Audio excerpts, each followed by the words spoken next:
Once, Emily stole my fiancé, Jack, and disappeared without paying the compensation her parents had covered. Now, she's standing right in front of us, making sarcasm remarks. Quite a bit older, aren't you? What do you do for a living? My husband is a doctor. Compared to him, your husband looks poor. He's pretty muscular. Though. Does he work at a construction site? Just as I was about to retort, my husband, Ryan, stopped me. I do some physical work too. By the way, since you mentioned your husband is a doctor, does that mean he works at Newport General Hospital? Yes, he's a surgeon. Really? He's my subordinate. The surgeon at Newport General, Jason, right? He specializes in plastic surgery, doesn't he? Ah, yes. Oh, I forgot to introduce myself. I'm Ryan, the chief surgeon at Newport General Hospital. Meeting Emily again shocked me, and I started crying as soon as we got back into the car. Ryan asked me. I've been thinking. Amy, how do you want to deal with her from now on? Deal with her? That's impossible. There's no way. Just thinking about it makes me feel suffocated. There was a time when just thinking about Emily triggered hyperventilation. I understand that you don't want to be near her at all. That's why I have a plan. A plan? Yes. There is a way to ensure she will never appear in front of you again. My name is Amy. I'm a 32-year-old housewife. Currently, I live a peaceful and happy life with my husband, who is 12 years older, and our 3-year-old son. Ryan is always busy with work and takes great pride in it. By supporting him at home, I find fulfillment in my daily life. Nowadays, it's rare to find someone like me who solely dedicates all their time to support a working husband. People might say that. Even my parents have mentioned it. While I have a truly happy home now, I've had painful experiences to get here. You see, I was deeply betrayed by someone I once believed was my best friend. I met Emily in university. We were in the same department and did everything together for 4 years. I considered her as my best friend. When I first came to the big city for university and felt out of place, Emily reached out to me. She was bright, flashy, and extremely active. She constantly surprised me, and I followed her lead. Coming from a quiet and serious life in high school, she opened up a new world for me. And that relationship continued even after we graduated. At that time, we both got jobs at companies in the city. We often had meals together whenever we had free time. Then, I met someone. Jack was a sales representative from a manufacturer who often visited the trading company where I worked. As a clerk, I interacted with him and eventually, he started asking me out. We soon began dating. I hadn't had much experience with men before, so I was over the moon. Everything progressed smoothly. We introduced each other to our parents and got engaged after 1 year of dating, when I was 26. I was probably quite excited back then. Emily even started saying, "You've been quite distant lately." Well, she was right. I couldn't be in 2 places at once. Naturally, I spent most of my weekends with Jack. Are you hiding something from me? No, not really. Emily had never introduced me to anyone she was dating. So, I thought friendships and romantic relationships were 2 separate things. Jack and I were planning our wedding together, so naturally, I spent more time with him. I guess the reason I didn't tell her was that a part of me wanted to surprise her. Actually, I was embarrassed. I was nervous about introducing Jack to Emily, who could easily chat and hang out with various men. I was scared of how she would think about him. Still, as the wedding approached, I thought it would be fine. "Hey, there's someone I want you to meet," I said, introducing Jack to Emily. "Oh, Amy, you're so secretive.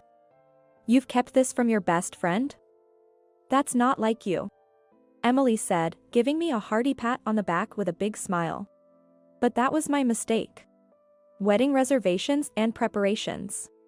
Just when most of those things were settled, Jack suddenly came to my parents' house and said this. "Sorry, Amy. I can't marry you." When I asked why, he said, "Emily is pregnant." I couldn't understand what he was saying. It was a nightmare after that. Did Emily really get pregnant? At that point, it didn't matter either way. He called off the engagement just before the wedding.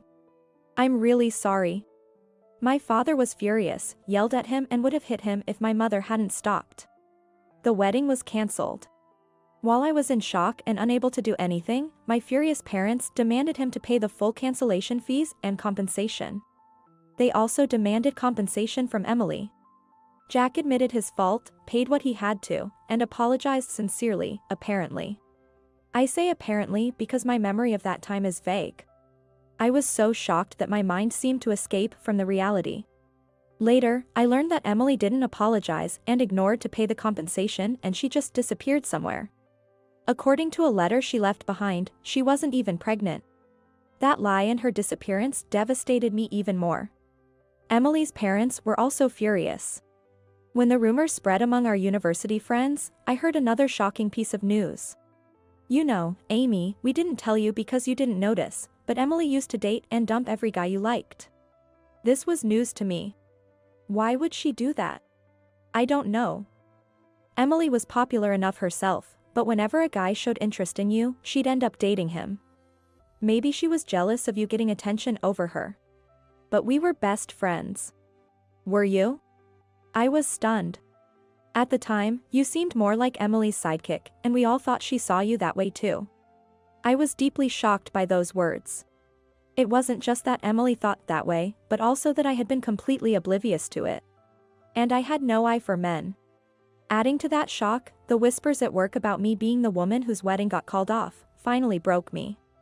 I ended up quitting my job and spent some time resting at my parents' house. After recovering, I got a new job and, at my parents' suggestion, started looking for a marriage partner when I was 28. I had lost faith in my own judgment, so I trusted the profiles sent by concerned relatives more. That's how I met Ryan, who was 12 years older than me. He was so busy with work that he had no time for women, and by the time he realized it, he was already 40. And his family was worried and set him up for meetings. I might not be able to spend time with my family all the time due to my work. I felt he was very honest and sincere. That's why I decided to marry him. Given my past experience, we only informed close family and senior colleagues about the wedding. The next year, we had a baby, and I was planning to take a parental leave, but during this time, Ryan was headhunted for a job in the same industry in another city, so we moved. I felt bad about leaving the job I hadn't been at for long, but everyone kindly sent me off. And so, 3 of us, as a family, started our new life in a new place. Hey! Is that you, Amy? But one day, suddenly, Emily appeared in front of me. That day, we had come to a shopping mall. Our destination that day was the hardware store. Since moving here, we had been slowly working on our new home's interior ourselves. DIY was my hobby. Ryan's new job came with a higher position and a more regular schedule than before. So, occasionally, he would join me in buying heavy items. Right now, he was carrying our son, Noah, on his shoulders. But in that mall, what a coincidence. Emily. Long time no see. Wow, you got married. Yeah, but Emily, you're in this town. Yes, because of my husband's job. So, this is your current husband? Emily looked us up and down. Then she said to Ryan, you are quite a bit older than her, aren't you, in sarcasm way. Ryan calmly replied, yes, well, I got quite focused in my work. You must be Amy's friend. Yes, I'm Emily. But your work? What do you do? Emily, isn't that a bit abrupt? Oh, Amy, are you still mad about the past? It's not that. My husband is a doctor. Compared to him, your husband looks poor. He's quite muscular though. Does he work in construction? Clearly, she was judging him based on appearances. That's not. But just as I was about to argue, Ryan stopped me. I do some physical work too. By the way, since you mentioned that your husband is a doctor, does he work at Newport General Hospital? Yes. He's a surgeon. His name is Jason. Oh. He works for me. What? Jason, the surgeon at Newport General Hospital, right? Yes. I should have introduced myself earlier. I'm Ryan, the chief of surgery at Newport General Hospital. Ryan, you mean the one who was headhunted here last year? What a coincidence. Ryan smiled warmly. Yes. And suddenly, Emily's attitude changed. Come to think of it, this sort of thing happened before too. I just didn't notice it at the time. Well, I apologize.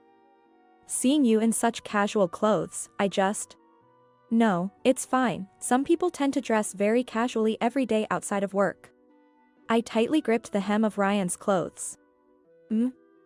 Amy, what's wrong? Let's go home soon. Are you sure? She's your old friend, right? Yes. We have a lot to catch up on. Let's go. I see. Sorry about that, we'll catch up another time. Yes, definitely another time. Emily's cheerful voice was incredibly irritating. What's wrong? You look pale, and your pulse is fast. Ryan said as we got back to the car, buckled Noah into his car seat, and checked my temperature and pulse. I never want to see Emily again, ever. He gently patted my trembling shoulder. If you don't want to see her, that's fine, but can you tell me why later? I nodded silently. That night, after putting Noah to bed, I told Ryan everything that had happened up to this point. I see, so that's it. I heard even before we actually met for the first time that your ex-fiancé cheated on you before the wedding. But I didn't realize it was her. You knew? I knew something sad had happened to you. I nodded silently, over and over. Yes. And it wasn't just that. It was always. Tears of frustration kept coming. It's always the same. I only realize things after they actually happened. I've always hated Emily, I realized. If that's the case, she's pretty malicious. And she seems to have an unhealthy obsession with you. With me? Yes. Think about it. She approaches and dumps every guy you get close to. What do those guys mean to her? That's true, but your ex-fiancé isn't married to her now, is he? She's married to Jason, after all. That's true. And Jason, that too. Ryan had a thoughtful look on his face. What's on your mind? About Emily's husband? Just a thought. Amy, how do you want to deal with her from now on? Deal with her? That's impossible, no way. Just thinking about it made me feel suffocated. At one point, just thinking about Emily triggered my panic attacks. It's okay, it's okay. I'm sorry. I understand very well that you don't want to be near her. So, I have a plan. A plan? Yes. A way to ensure she never shows up in front of you again. Ryan smiled gently again. Oh, right. This man seemed gentle but was determined when necessary. 2 weeks later, in the evening. I was making dinner, waiting for Ryan to come home, when Noah suddenly shouted, Mom. Grandpa and Grandma. He pointed out the window. Just then, the intercom rang. Sure enough. It was my parents. I hurried to welcome them. Their home is several states away. It takes hours by car. What's going on? Yes, Ryan called us. He insisted we come to look after Noah. What? You didn't know? I hurriedly sent a message to Ryan. Almost immediately, I received a reply, your parents have arrived, I see. Come here now, and bring your phone earbuds. Along with a URL to a certain store. I don't know what's going on, but it looks like I need to go out now. That's unusual for Ryan. I was in the middle of making dinner. It's fine. We'll finish it and make it our dinner.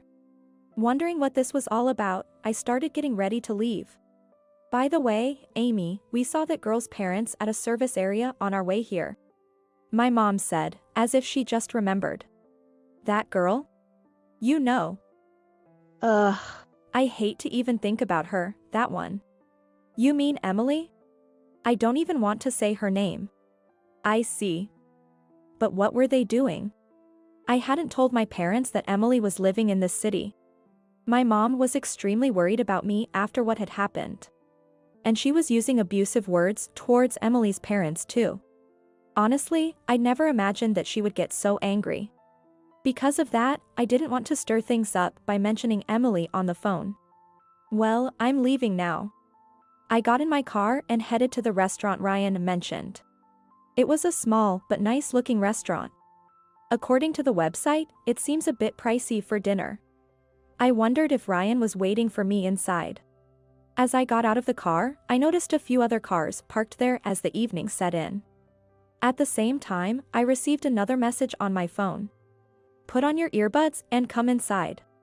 Wondering what this was about, I went inside. The waiter guided me to a table.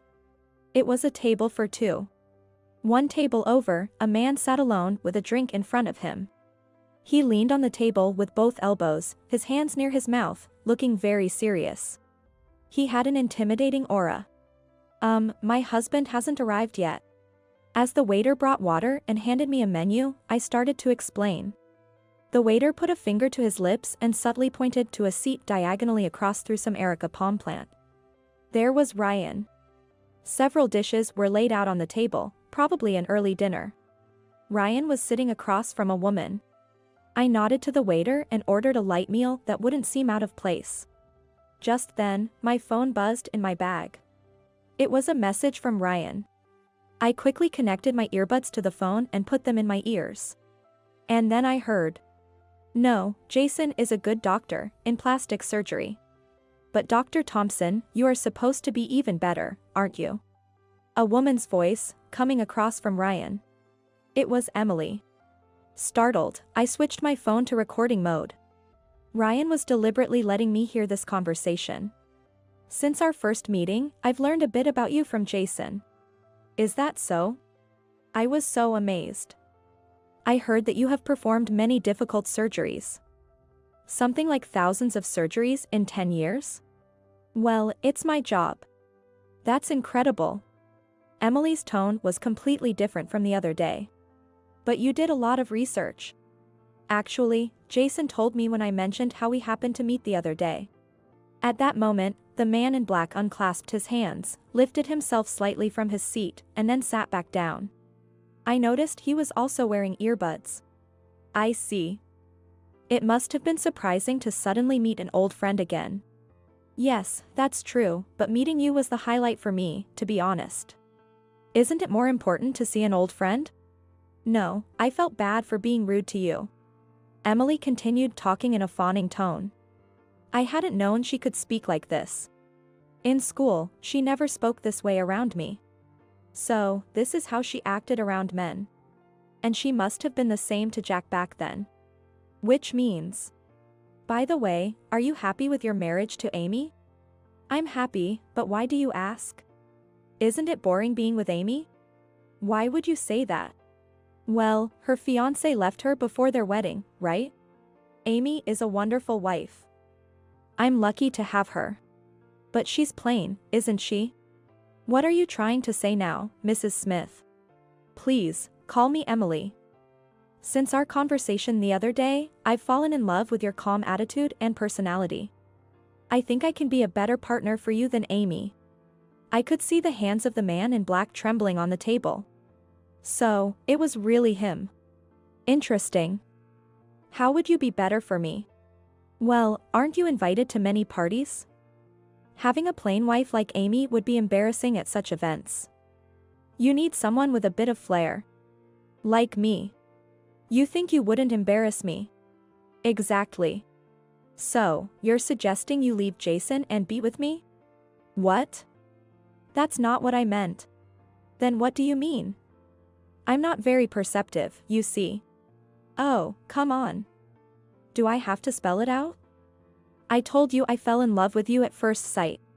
Jason is a promising young man. He'd be better for you than an old man like me. Age doesn't matter.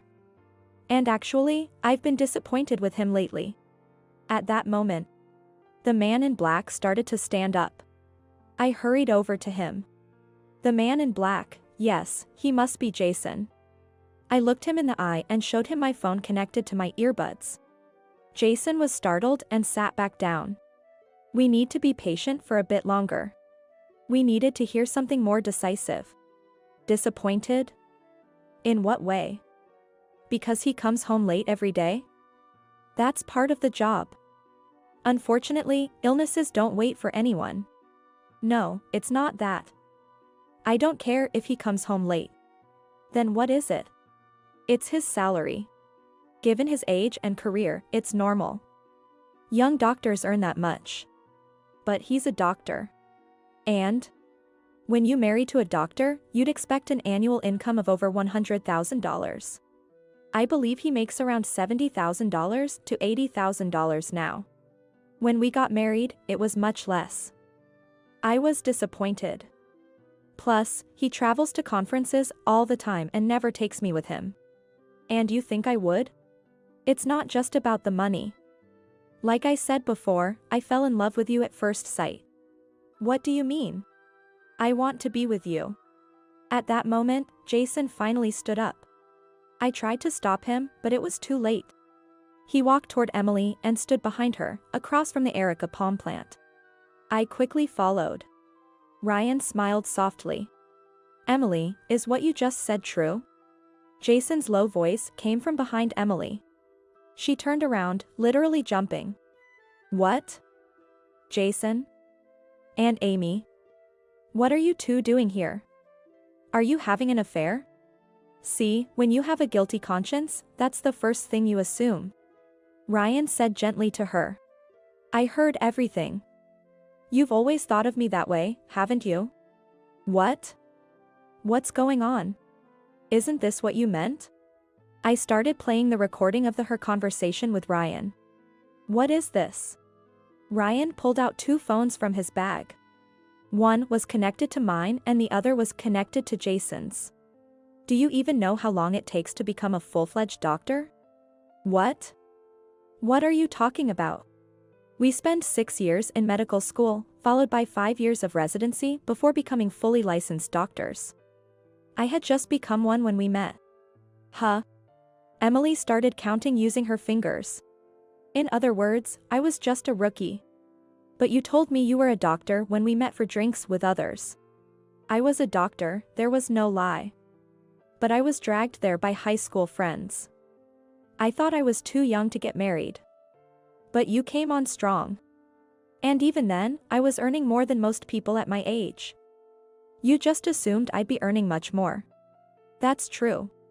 Doctors do earn a lot, but not until they're fully fledged. Whether they're in private practice, where they work, and depending on their job status and age, all affect their income. And it's true that they have fewer chances for marriage. It was a rare outing. I told you I was still a busy rookie, and I initially refused. That's true, but... It might sound like an excuse, but I always wanted to work in the countryside and needed to build experience for that. I wanted to be capable of anything. But you became hysterical every time I mentioned it. Because I don't want to live in the middle of nowhere. I told you that I'd get higher salary, but you still didn't like it. And you didn't even do the housework properly. Despite claiming you'd be a supportive housewife. What? I was surprised at this. But, these days, housework shouldn't just be a woman's responsibility. That's for when both partners work. I interrupted. If you choose to be a housewife, you should handle all the housework perfectly and not make your husband worry about anything. Amy.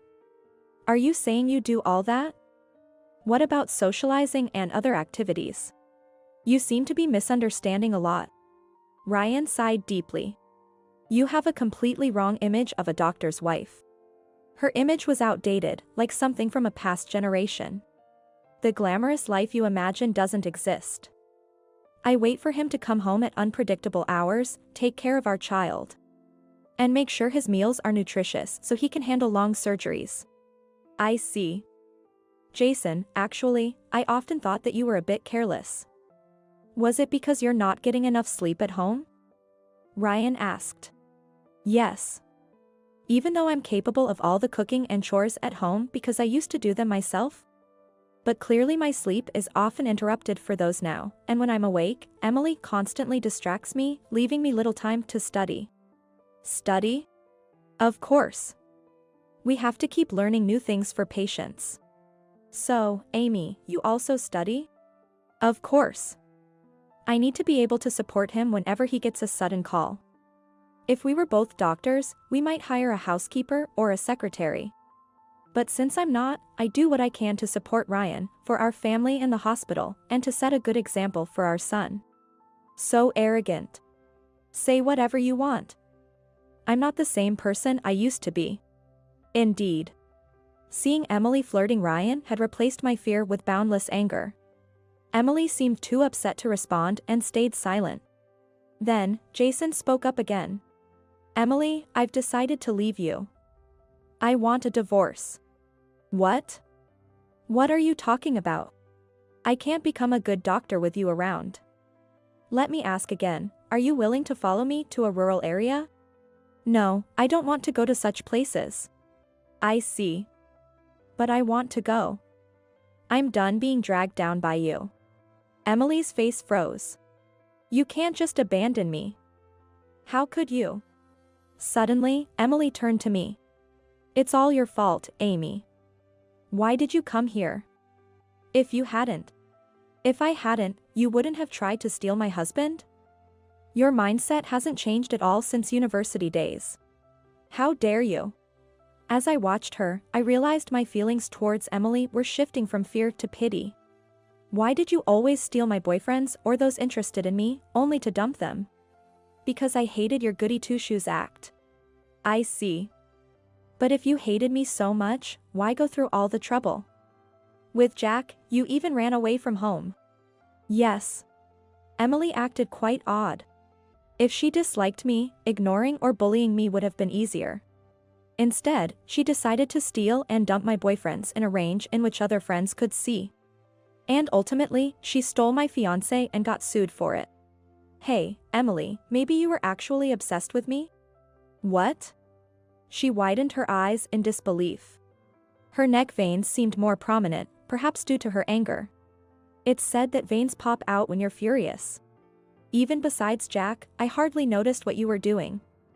And any guy who fell for your tricks wasn't worth much anyway. In the end, you did me a favor. No, that's not true. It can't be. Even if I had married Jack, he probably would have cheated on me. So, in a way, you saved me from unhappiness, didn't you? What? Emily's gaze wandered aimlessly. You didn't notice? That's impossible. But I'm sorry, Emily. From now on, I'll forget about you. That's a lie. It can't be true. As she said this, Emily clutched her chest and suddenly collapsed in front of us. Ryan. Jason looked at Ryan with a serious expression. Call an ambulance, quickly. Right. Ryan and Jason explained the situation to the paramedics, and both went with her in the ambulance. Since Ryan specializes in cardiac surgery, he probably wouldn't be coming home tonight. I took a deep breath, and a waiter brought my order, saying, "You must be exhausted." Thank you. Sorry for the mess.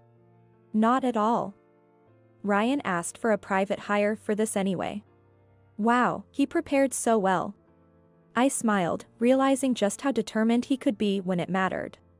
Later, there was another thing happening at the hospital. Ryan had arranged for Emily's parents to arrive at the restaurant to confront her. Apparently, Emily hadn't even introduced Jason to her parents after getting married. Given the timing, she might have postponed the introduction. But now it was unavoidable. Ryan contacted Emily's parents through Jason for 2 reasons. First, there was a risk she might cause more problems with men. The second reason was that Ryan had noticed something was wrong with Emily's health. Ever since he first met her, he had been concerned about the way her veins on the right side of her neck were so visible. Emily had a heart condition, which was confirmed when she was taken to the hospital. Thanks to the quick treatment, her life wasn't in danger, but she needed to be hospitalized. Her parents, who rushed over, decided to take her back home. Emily was quite shaken by 3 things: the divorce, the sudden illness she discovered, and being confronted by me, whom she looked down on. These 3 things had a significant impact on her emotional state. I don't want to. I don't want to go back to my parents' house. Emily resisted, but her father said, "You have to repay the previous compensation we covered." Her father's intense anger left Emily, weakened by her condition, unable to say anything in response. The divorce resulted in a contentious dispute, leading to mediation. During the mediation, it was revealed that Emily had also embezzled Jason's savings, which increased the amount her parents had to cover. Dragged back to her parents' house, Emily couldn't escape the demand to work and repay the debt under their watchful eyes. Now, under her parents' watch, she spends every day working hard while trying to take care of her health. For someone like Emily with a carefree personality, that situation must be unbearably difficult. Oh, a message from Jason. It was the weekend. Ryan had a half-day off, so we went to a park with a large grassy area. Though it was still cold, Noah, warmly dressed, was running and laughing on the grass. How is he doing? Sitting on a bench where we could see Noah, we took turns reading the email. Look at this photo. In the photo, Jason was smiling and participating in an event with the locals. His expression was completely different from the worried look he had back then. I'm glad. You won't be troubled by the past anymore. That's really true. Half of my fears were self-created. But confronting Emily made those fears disappear like magic. Daddy. Noah is waving his hands energetically. All right. I'm gonna catch you, shouted Ryan as he started running. And I am watching over them. Now and always.